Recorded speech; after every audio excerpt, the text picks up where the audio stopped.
चला डॉक्टर बाबासाहेब आंबेडकर कृषी स्वावलंबन योजना 2026-27 बद्दल सविस्तर जाणून घेऊया.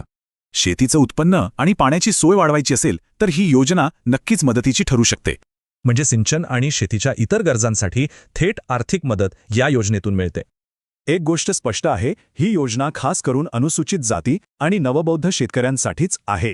या योजनेचा निधी सामाजिक न्याय विभागाकडून येतो आणि त्याची अंमलबजावणी जिल्हा परिषद करते.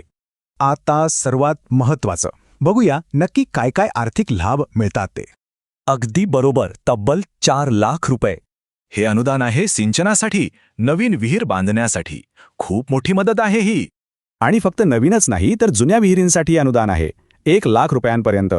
म्हणजे जर जुनी विहीर दुरुस्त करायची असेल तर त्यासाठी ही आर्थिक मदत वापरता येते.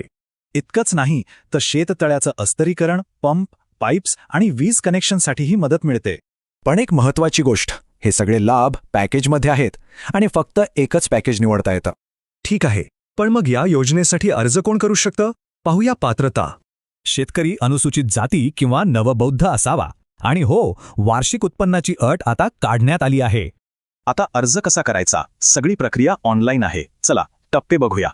महाडीबीटी पोर्टलवर नोंदणी करा, अर्ज भरा आणि निवड झाल्यावर लगेच कागदपत्र अपलोड करा. ही गोष्ट लक्षातच ठेवा, निवड झाल्यावर कागदपत्र अपलोड करायला फक्त 30 दिवस मिळतात, नाहीतर निवड रद्द. प्रकल्प पूर्ण करण्यासाठी सुद्धा मुदत आहे. नवीन विहिरीसाठी जास्तीत जास्त 2 वर्षांचा वेळ मिळतो. एक चांगली गोष्ट म्हणजे महिला आणि दिव्यांग लाभार्थ्यांना निवडीमध्ये प्राधान्य दिलं जातं. आणि एक नियम आठवणीत ठेवा, जर आधी विहिरीसाठी अनुदान घेतलं असेल तर पुढची 20 वर्ष पुन्हा अर्ज करता येणार नाही.